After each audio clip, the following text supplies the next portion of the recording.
Hey guys, Jeremy with Simple Little Life. I've got a fun little video for you today. We're going to take a look at the updated version of the TS Prof knife sharpening system. TS Prof is probably most famously known as the Wrangler Star knife sharpener. I know he kind of made these things famous when he did his reviews on them. And this is actually the second unit that they've sent to me. I'll show you the big change that makes this model considered, this is the K03. I'll kind of show you the major change. It's a worthwhile change. It's definitely a nice improvement. You can see the progression. It makes a lot of sense. But then we're just going to basically look at the overall sharpener and kind of show you how it works. These are great sharpeners. This is a fixed pivot type sharpening system, much like the Wicked Edge or the KME or Lansky sharpening systems. All work on the same principle. This one is kind of like a premium version of a lot of those other ones, and there's a couple features that make it just really nice to use. And mostly just kind of give you a good look at this, maybe help you make an informed decision about possibly investing in some type of a knife sharpener in the future. Now I will say I have no affiliation with TS Prof. My communication with them is pretty much, hey, can we send you a sharpener? Sure, and that's it. Like I give them my address and that's like the last I hear of them, and then they contact me about this one here. This is a very recognizable knife sharpener. Essentially we've got this little clamp mechanism here. This one here is designed for 2 blades, so this is adjustable, or sorry, a longer blade, so you can kind of loosen these 2 fingers off, slide them up and down this bar. They've also got a single finger clamp, and that would obviously, you know, mount right in there. And this is for like shorter blades, you know, hunting blades, stuff like that. This definitely works great for kitchen knives, larger knives. Let's just set this as wide as it will go, and I'll show you the distance between. Obviously, you know, if your blade stuck out a little bit here or a little bit there, it's not that big of a deal. But just so you have an idea of how wide apart your clamps can be, we've got 8 inches there. So definitely going to work really well for kitchen knives. 20 centimeters, just over 20 centimeters, 25 millimeters, I guess. You know, for clamping up kitchen blades and stuff like that, it's gonna work really well. And then again, you've got this single finger one here, and this one is, well, that's like, it's about 30 millimeters, 32 millimeters wide, or we're gonna say about 1.25 inches wide. And yeah, really nice to have these different options. They basically work on the principle a lot of these do. You clamp them down with these 2 screws. Just tighten these 2 front screws. Once you get some pressure there, then you use this rear screw, which is kind of like a little jacking bolt, and it'll kind of, you know, put a little pressure on here, cantilever. It's kind of like a fulcrum point right here, and it'll squish it out and get you really nice clamping pressure. One update to this system is they send you with these nice Allen wrenches in an assortment of sizes that you'll need to work on your system. So that's kind of the clamping mechanism of it. And this is the part, this next part I'm going to show you is the part that kind of sets this unit apart from others. And that's that, you know, once your blade's clamped in here like this, you can rotate it, and it's got detent balls that are spaced 180 degrees to each other, so you can very quickly reference exactly 180 degrees to sharpen the other side of the blade. So you sharpen up this side, you can zip it over, boom, it kind of locks in place, and you can sharpen the other side. Now, how hard those detent balls grab is fully adjustable with this. You can essentially turn that off, and well, you see how nice those bearings are. I mean, they're really well made. The machining and the fit and finish on these sharpeners is actually really good. And then you can adjust, you can have just the slightest little pressure, you know, barely grab it there, or else you can crank this sucker out and really lock it in place. Almost makes it hard to start, but boom, just slams right into play there. So you can kind of play with that and set up how you prefer it. I like a good solid. You don't want it coming loose when you're sharpening on this end. So I always just play with that, but super easy to do. Now the main feature that makes this one the K03 is your base adjustment here of your angle. So the previous version had a little shaft in here and a little set screw that you locked in place at a certain range, and that had a part right up here that was threaded that you could kind of move up and down to fine tune it. Well, this one here now has got these gears, kind of looks like it's a threaded rod there, and then they got a little drive wheel right in here, so you can raise and lower, thus altering your angle right like this.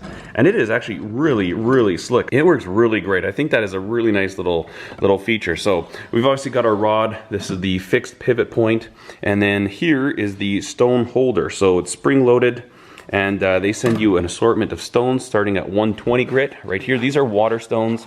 And my biggest complaint with these is that they wear out incredibly fast. I think one thing I'm going to be doing is upgrading to some diamond stones. Also, you could just add your own stones, I guess, on a little piece of aluminum backing plate.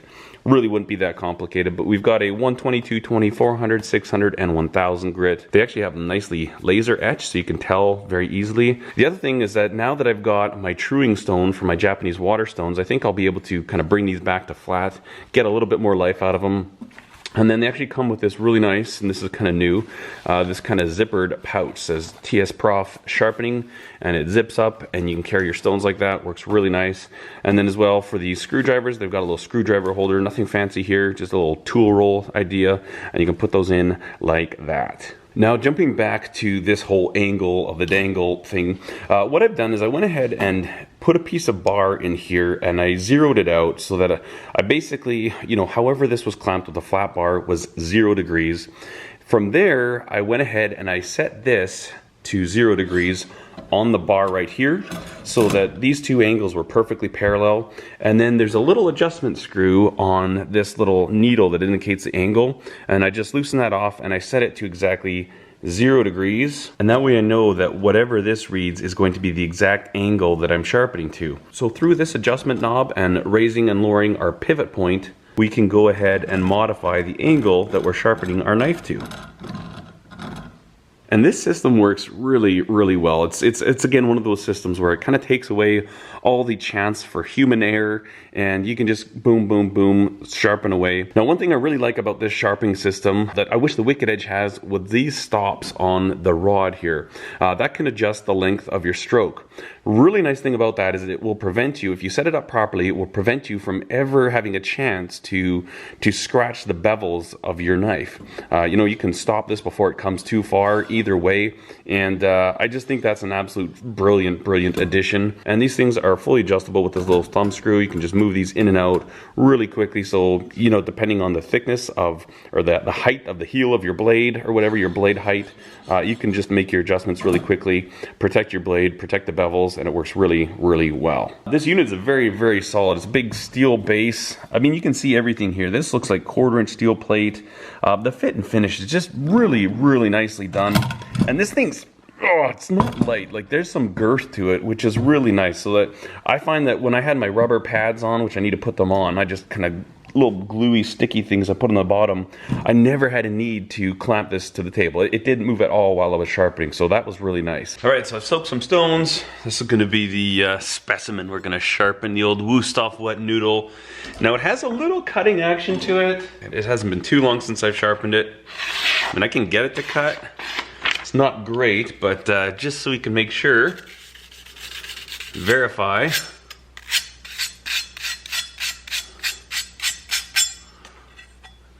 Let's see. Yeah, there ain't nothing happening now. Let's go ahead and get this sucker clamped in. We're gonna have to move these a little closer. The one thing I think is really odd, and I don't know why they did it. This screw, you've got your main pinchy pinch screw, and then your like jacking bolt screw. They're different sizes. Why would they do that? So now I've got to use, well, this one? Yeah, so this one for here, but that doesn't fit on this, so I've got to grab this one now and do that. To me, that was a complete fail. These two should be the same. There's no reason to have two different tools. One of them I need a 3mm Allen key, and one I need a 2.5mm Allen key. That was not the greatest thing that I've ever seen in my life. So what we're going to want to do, I'm going to set this up so it's about in the middle. These two are centered to our pivot point. That way when we go from one side to the other, the angle that changes because of the curve of the blade will be the same. Remember, with these fixed pivot point sharpeners, oh, I can't believe we're doing this again. With these fixed pivot point sharpeners, if you have a perfectly straight blade in here, the angle will not change that you're sharpening to. The reason for that, and you must keep this into consideration, is that you always measure the angle 90 degrees are perpendicular to the blade. So even if we're sharpening out here, say way over this way, when we measure the angle from this straight plane this way, this angle is exactly the same as this angle on a perfectly straight blade. Now, if the blade curves, yes, the angle changes, but I've had so many emails lately, so much contention, I don't even want to talk about it anymore, because I'm like, you know what, if you can't figure out the fact that this stays straight, you measure angle this way. We're not measuring the angle of the bevel like this, we're measuring it like this. If you can't figure that out, I'm sorry, I can't help you. Think about the pitch of a roof of a house. You've got your house here, And this angle of the roof is entirely the same. Say this was the house, right? Let's jack this sucker way up here. So this is the roof of our house. This is the angle. If we take a string, go from here to here, yes, this angle is different, but the pitch of the roof right here is the same, and that is how you measure the angle of a knife. Anyways, I don't think we need to talk about that anymore. If you think the angle changes on a straight blade, you're wrong. I was wrong. I used to think that, and I've gotten smarter since then. That's kind of the whole goal of life, is to always be learning. There, now we've got our knife clamped, and the nice thing is we can switch from one side to the other, boom, like that. Obviously, we're not gonna go like that because we hit the table, but set up the way it's at, we can boom, we can start on either side, doesn't really matter. And it's always gonna lock in. So, we are gonna start with the 120. We're gonna start right from the beginning, and let's see what kind of angle we're dealing with right here. Right now we're at 20 degrees just under, so I'm gonna turn this up. We're gonna sharpen it to about, we'll do 20 degrees. So one thing I wanna do is I wanna set my stop. So this is what I was talking about. Like if I were to come and over travel, you see the stone's gonna start marring up and scratching on the bevel. And you don't care about these knives, so it wouldn't matter to me, but it's nice that I can adjust that with this little stop right here. So let's say that the furthest I ever wanna, the closest I ever wanna come up is about right there. So I can just move that. Move it back this way so we can take the spring into consideration. And then when I come forward, that's as close as I can get. I guess I can hit the bevel right there if I was being really careless. We can adjust that a little bit more. So there you go, boom, boom, boom. Now we can't scratch the bevels and we can't overshoot. We could actually bring this down this way a little further just to make sure we can maximize that stone and use as much of that entire stone as possible. That should set us up quite nicely. Okay, now one last thing I need to do, put a little lubrication on this shaft here. Oh, there goes the jokes again. I tell you what, can't say anything on YouTube without somebody making some joke. These are not innuendos. I'm not doing that sort of thing. I'm just literally putting lubrication on the shaft. Tenacious oil, actually. So you can take that and go wherever you want with it. Okay, there we go. One fun little trick, doesn't matter which method you're using, any sharpening method, use a little Sharpie on the bevel, just so you can see what's happening, right? You can see if you're matching the angle, where you're taking off material, where you're leaving material. Super valuable, doesn't matter how you're sharpening a knife. It's a great little trick, let you know what's going on. So I do this, I make a pass. Oh, right here I'm taking off that entire Sharpie mark. Same with here, so this is great. Now as we get to the tip, that's fairly consistent. We're actually taking off more right at the edge than up higher, so that's good. Fine by me.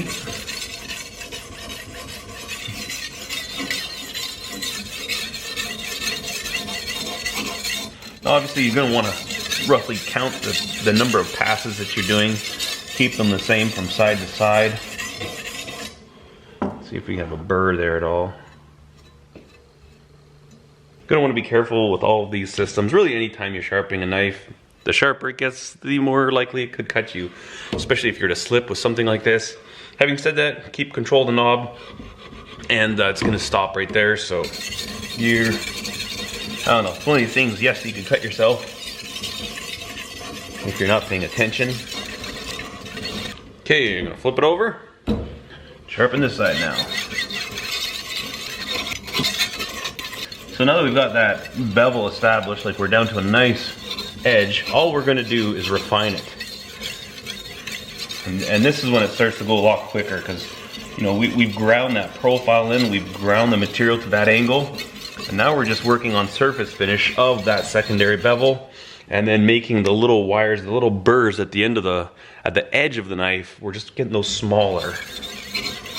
Always want to clean off the slurry in between grits, because that slurry obviously is the grit that you were just sharpening at. When we move up a grit, say from 400 to 600, we don't want any of that 400 grit still on there, that slurry on there. So I always wipe my blade off in between each grit. And then now we're moving up to the 600 grit. So we are almost there. Now these are all stainless steel or aluminum, so there's no issues with rust in here.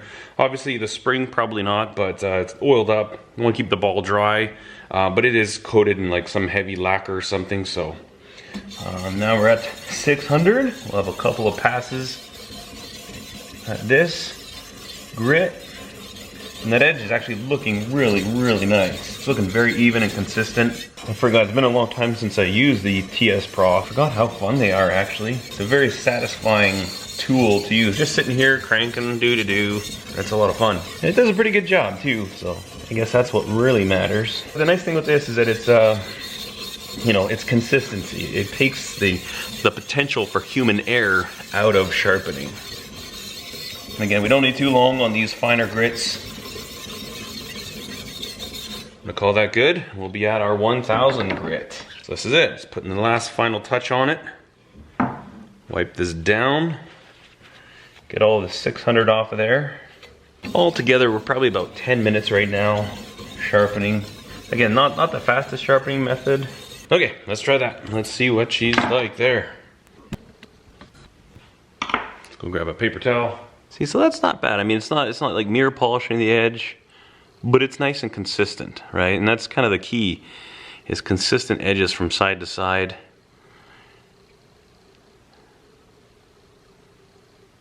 And we'll do a couple passes on a leather strop.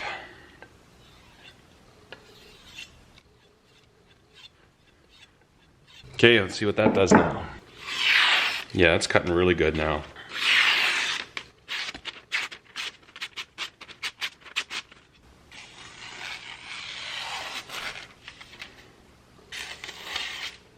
Well guys, I hope you enjoyed this video. Now if you'd like to delve more into the topic of knife sharpening, click this link in the corner. I put a playlist together, and that is all these different knife sharpening videos that I've done. In this corner you'll find a playlist about general knife making. Clicking this link right here, you can subscribe to the channel if you have not done so already. I strongly encourage you to do it, and I thank you. And then if you'd like to support on Patreon, there's a link right here. As always guys, I thank you so much for watching. Cheers.